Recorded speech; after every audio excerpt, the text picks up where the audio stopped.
every Sunday this month, we're going to take some time to turn inward and find rich and deep transformative meaning in one of the most well-known and often used prayers in human history. The prayer taught by the man whose birth we celebrate this month, Jesus the Christ. And we've already had that current running through this morning. Kim sang it. I spoke about it a little while ago. That is the Lord's Prayer, or the Our Father. Now, you may have noticed that I tend to have a different cadence when I lead the Lord's Prayer. I tend to put emphasis in different areas at the close of our meditations. And I have to say, I'm making an effort not to, because I've been told by the almighty power who runs the sound that I'm throwing people off. So I'm trying not to, but there's a reason I do it. I don't just do it to be different. This series of sermons has actually been brewing in my noodle pot up here for a long, long time. Because growing up here and coming to Barnhart, we used to recite the Lord's Prayer in morning chapel every day. And it was said in the typical sing-song fashion, Our Father, who art in heaven, hallowed be thy name. Extra slow because we were kids. And I went through the motions as expected. But at some point, probably in my teens, when we tend to question and rebel against the whys of all the things we're expected to do, I took a closer look at what the words really mean. Not just the intention of the phrasing, but what they really say to me personally. And I realized that in order for it to be a prayer from me instead of a recitation, it needed to be tweaked a little in my brain. And although there were several phrases I needed to adjust in order for them to sit properly within my intention, there's that one particular phrase that always stands out. And forgive us our trespasses as we forgive those who trespass against us. To me, that's always meant that we are asking to be forgiven, but only to the extent that we forgive others. Think about that for a second. If you hold grudges and keep adding names to your naughty list, you're going to be on the great cosmic naughty list one time for every single grudge you hold. I don't want that position, so I say it differently. You will be forgiven as you forgive, and that's a biggie for me. So now when I say that part of the prayer, I remind myself that holding anger or resentment toward another, regardless of the reason, is asking for anger and resentment to be held toward me. And that would be icky, definitely. So I say those words with the emphasis on the right syllables. It helps me to remember that forgiveness is an active choice, and that choice always leads to healing and growth. And you know what? I have chosen forgiveness so many times throughout the years. As an adult, I have to say I was a typical nitpicky child, but as I hit my teens and on up, I realized that it was a choice. And I can honestly say that I can forgive anyone for any reason. And I mean that. That does not mean that I'm going to let them hit me again. I will learn, but I forgive you for having that moment. And I touched on it already. There's only one person that I have to actively and frequently work on letting resentment go about, and that's me. And I know we all struggle with it. So looking at the Lord's Prayer made me really take a closer look at that. That's why I touched on it in the meditation. I'm hoping that one day, after I've trained my mind enough to apply what I've done toward others to myself, I'm hoping that I'll be able to automatically make that happen. That won't be a choice, it'll happen. So, when I say it here with you, I'll try to stick to that expected cadence, but I can't guarantee it, because in my head, it flows a little differently. In his book, Sermon on the Mount, on page 147, Emmett Fox wrote, "The Lord's Prayer was carefully constructed by Jesus with certain very clear ends in view. That is why, of all his teachings, it is by far the best known and the most often quoted. Undoubtedly, everyone who is seeking to follow along the way that Jesus led should make a point of using the Lord's Prayer and using it intelligently." Think about that. Now, we in New Thought, we absolutely follow along the way that Jesus led, do we not? We often refer to him as the way shower, as the master teacher. We believe he came to show us by example. First, who we are, and second, how to work with the law of the universe. How to. On page 359 of The Science of Mind, Ernest Holmes said, "We do believe that in the unique personage of Jesus, the Christ, was more fully orbed than in anyone of whom we have record. We do believe that in the person of Jesus, more of God was manifest. We also believe that Christ comes alike to each and all. There is no one particular man predestined to become the Christ. We must understand the Christ is not a person but a principle. It was impossible for Jesus not to have become the Christ."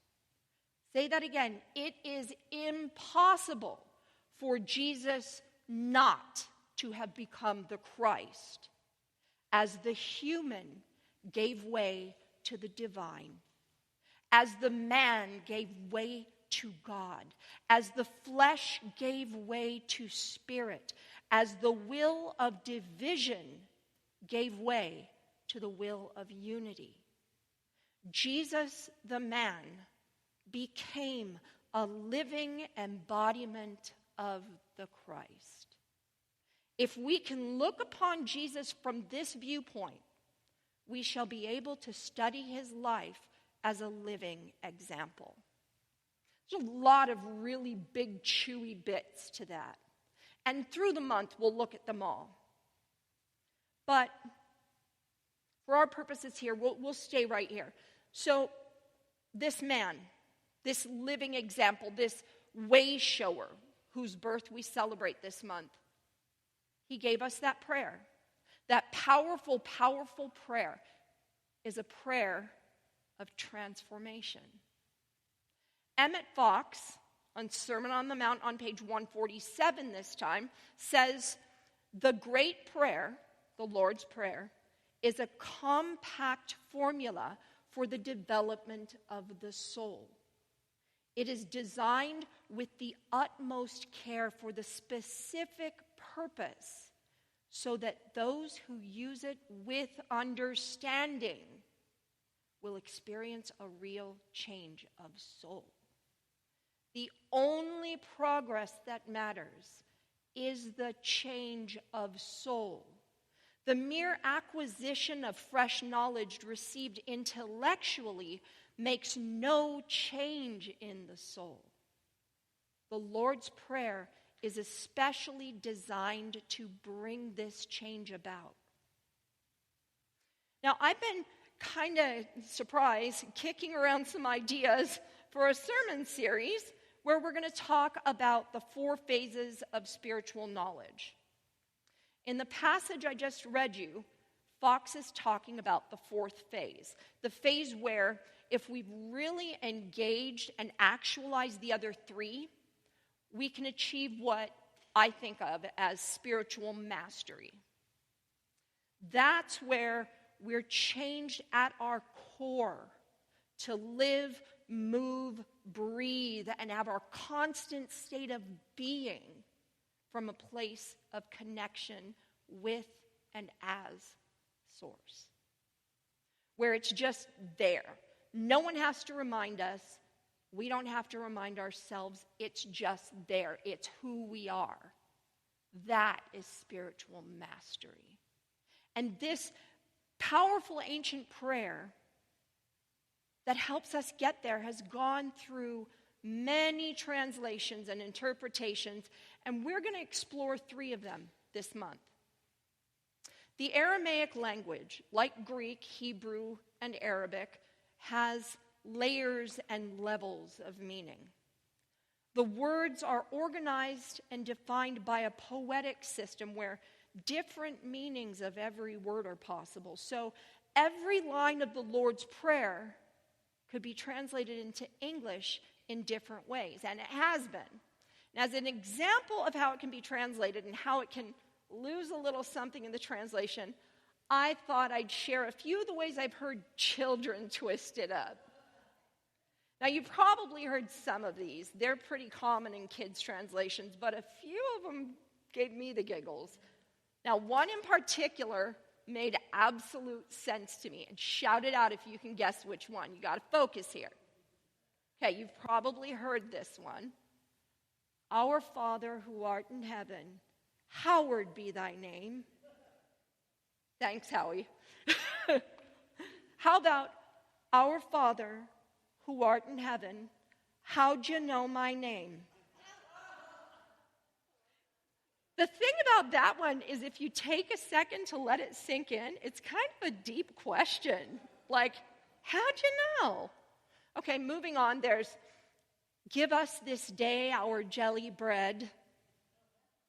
That is so much nicer than what my child brain imagined. I remember actively thinking, but why do I have to thank God for boring bread every day? I don't even like it. How about ice cream or chocolate, right?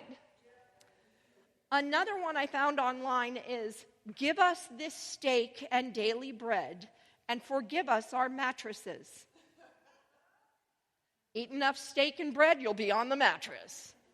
And that provides the perfect segue into our next one. And forgive us our trash baskets as we forgive those who put trash against ours. That's the one. That's the one that got my bell because they were right. Forgive us the trash that we create as we forgive those who fling trash at us, right? It makes perfect sense. One kid believed that the next line was, lead us not into temptation. And he thought he was praying for his little sister to get in trouble. There's some motivation. And a little kid, a little girl, actually finished it with, lead us not into temptation, but deliver us some email. Amen. Sign of the times a little bit. So yeah, I jest with the kid quotes, but I think I've made my point. There are many, many translations, more than we could hope to sift through in one short month, especially a busy month like December. So we're going to focus on a few of the biggies. Today, we'll look at a beautiful translation that begins with, Father, Mother, from whom the breath of life comes. And before I share it with you in English, I want you to hear it read in first century Aramaic.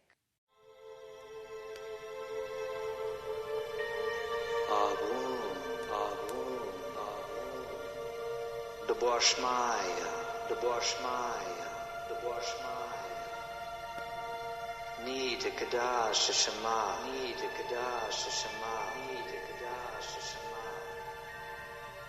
Te Nakuda, Te Nakuda, Te Nakuda. Neve Sevina, Kakana the Boshmaya o Barha.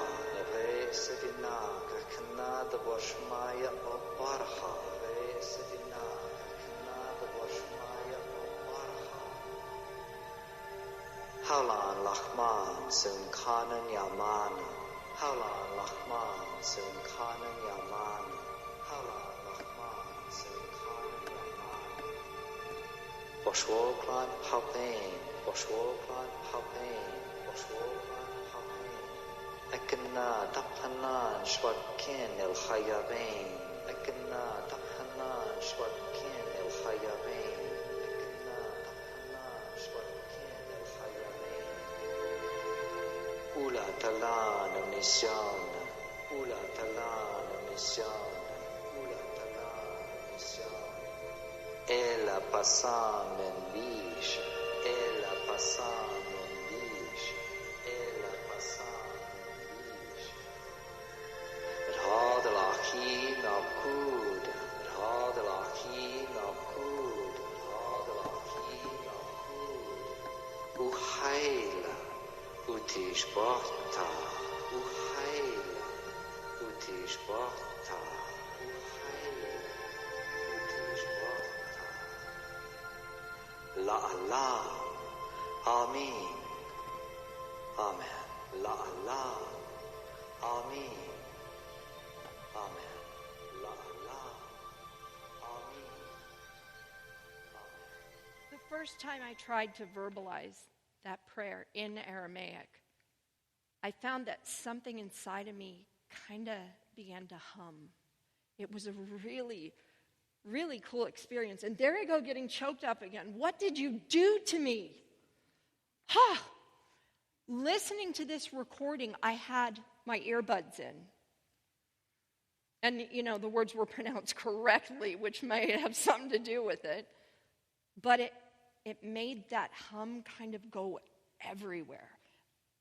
I felt it, even though I didn't understand the words just yet. Did you guys feel that? It was just kind of a big wow moment for me. Now, before I give you one of the English translations, I have to do my word nerd thing again. I have to linguistically geek out on you for a second, but it'll be a quick one. So while I was doing some preliminary research into the original Aramaic prayer, the first word, abun, is, in my opinion, really fascinating. It's a blending of the Aramaic words Abba, meaning father, or more accurately, daddy. It's familiar. And womb. So the literal English translation of the word would be father, mother. Isn't that cool? Like, I realize to hear that Jesus himself recognized both the masculine and feminine as God. That's pretty cool. Okay, now I'll move past the words. Here is an English translation which more closely reflects the Aramaic text. Father, mother, from whom the breath of life comes, who fills all realms of sound, light, and vibration, may your light be experienced in my utmost holiness. Your heavenly domain approaches. Let your will come true in the universe, just as on earth. Give us wisdom for our daily need. Detach the fetters of faults that bind us, like we let go the guilt of others. Let us not be lost in superficial things, but let us be freed from that which keeps us off from our true purpose. From you comes the all-working will, the lively strength to act, the song that beautifies all and renews itself from age to age, sealed in trust, faith, and truth. Amen.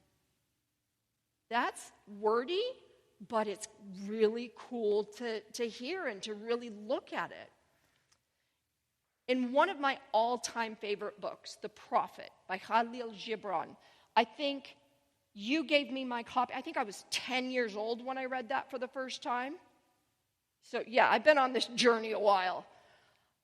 He said, "What is prayer but the expansion of yourself into the living ether?" Doesn't that translation I just shared, doesn't that do that? It's just beautiful. It expands us into the living ether. So this morning I want to do two things.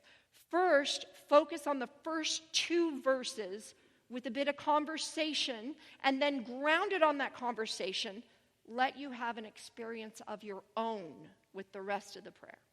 Okay? So, Father, Mother, from whom the breath of life comes, who fills all realms of sound, light, and vibration, may your light be experienced in my utmost holiness. I don't know if this is true for you, but those words open me up to something pretty profound. Eric Butterworth once wrote, "You may believe that there is a cosmic force that acts upon you, that guides you and heals you, but in the principle of unity, you are not simply the creation of God, molded and shaped and set out on the path of life. You are the force or presence of God expressing itself as you.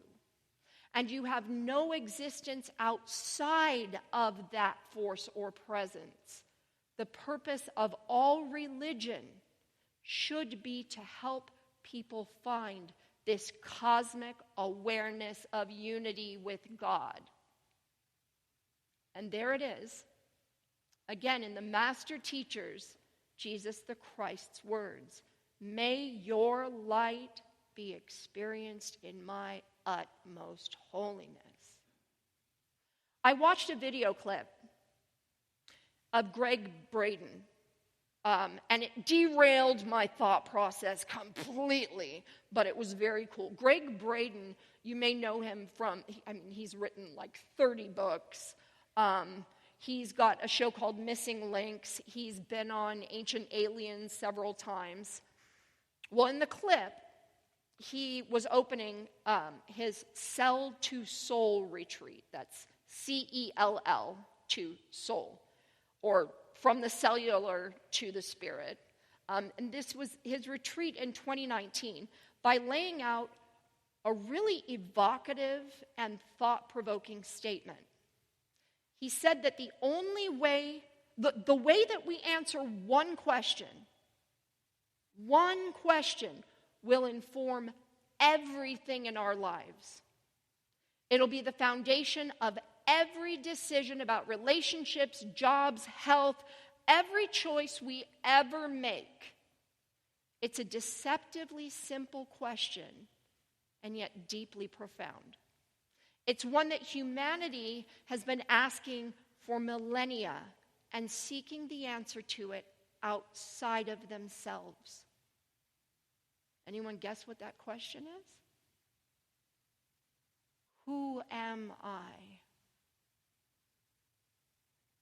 He then proceeded to address that question through some pretty irrefutable scientific research that now says we are not what we've been told. And we're so much more than we've ever imagined. This is research, folks. This all kind of blew my mind. So if you start feeling like your brain's going to explode as you listen to this, just know you're not alone. I'm still kind of struggling to wrap my thoughts around it. But here it is. Science now tells us that although it's not yet being taught publicly, but Braden had the hard research to show it, humanity did not evolve from struggle and strife over eons of time, evolving from amoeba in the water up to the Neanderthal. Rather, we arrived just like this. Maybe not the outfit, but the body, just like this, about 200,000 years ago, with everything intact as it is today. And here's a basic unpacking of that research. Some of you might remember in 1987, Lucy was discovered. Lucy was a Neanderthal infant from whom they were able to recover DNA, and it was a big deal at the time.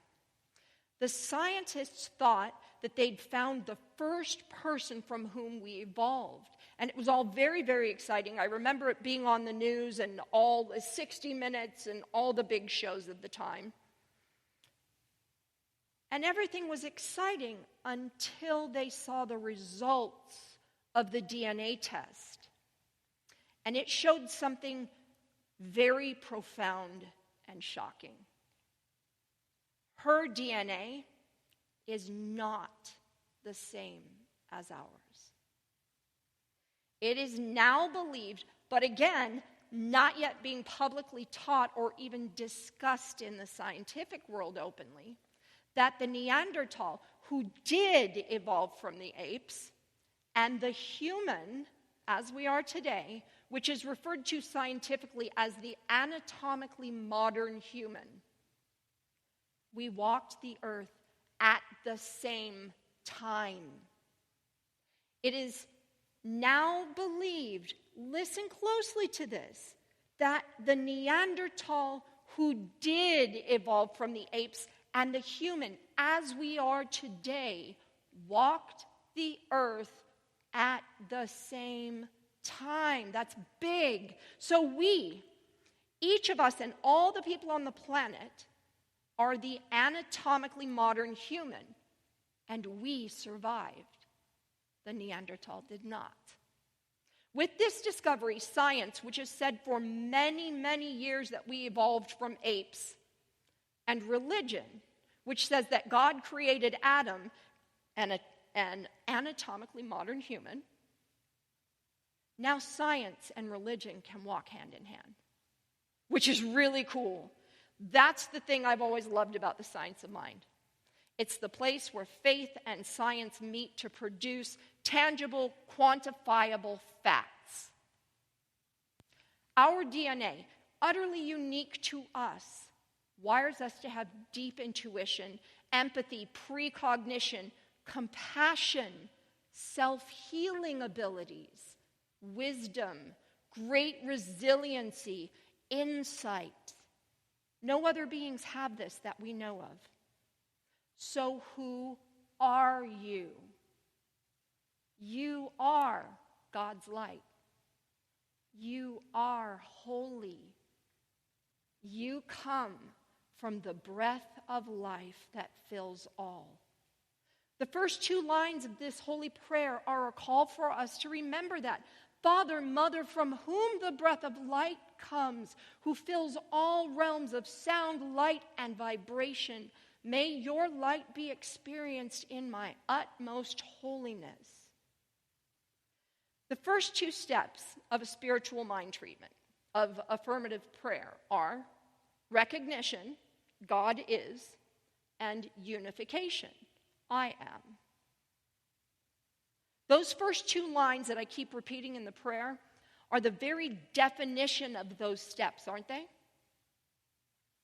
I've often said that if we were to really get, like embody, live from, breathe from, act from, decide from those first two steps, then we wouldn't actually need all the rest. But until we're there, like Jesus was there, we do need those other three steps, and that's okay. And that's why there's more to the Lord's Prayer, too. We teach in New Thought all the time that we are one with God, connected with all things. And that's the message of this morning. If we're being totally honest, That's a message you may have noticed I try to drive home every time I stand up here. But right now I'd like us to pay some special attention to it. You may remember this one from last week and the week before. We are one, capital letters, with God. Now, my question to you now is your connection that of a cobweb or a cable? In your mind's eye, first picture cobwebs in a tree or on a plant or in the corner of a room. Can you see them? Now, instead of cobwebs, imagine steel cables. If you have the idea of connection of who you are just in your head, just as an intellectual exercise, then your life will be held together by cobwebs. And if you do that, it takes nothing but a breeze to pull you right apart. But if you live by the power of God, if you live from the realization, the inward awareness that the breath of life breathed into you and that you are a holy being of light, you will be fortified with the strength greater than steel cables. That's what this prayer is inviting us all into, just in its first two lines. The rest of us takes us deeper into the experience of who we are in and as God. So let's turn our focus within as we listen to the prayer once more. And as we listen, let's choose to make this wisdom and its intention personal for our lives here today. And as we allow those words to really resonate within us, let's actively hold the vision of the stronger than steel connection, of the knowledge that we are one with God. If you haven't done so already, close your eyes and allow yourself to just be with this prayer. Avun dibashmaya Nita Kadash Shashamak, Teti Makuta, Newe Tsevianak, Ekan Di, Bashmaya Af Ba'arha, Lachman, Disunkanan, Yamana, Havlan Yomaden, Washabuk, Lankhavina, Aikana, Dafhanan, Shibukan, Lachevin, Eloelan, Lanisiana, Lahain Atzel, Lanmin Bisha, La Alam, Almin, Amin.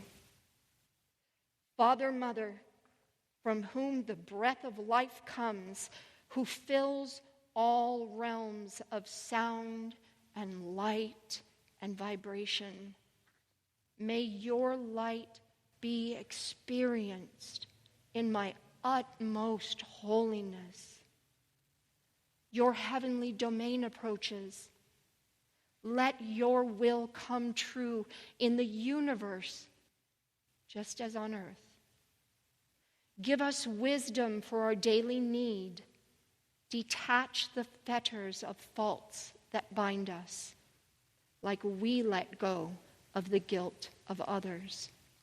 Let us not be lost in superficial things, but let us be freed from that which keeps us off from our true purpose.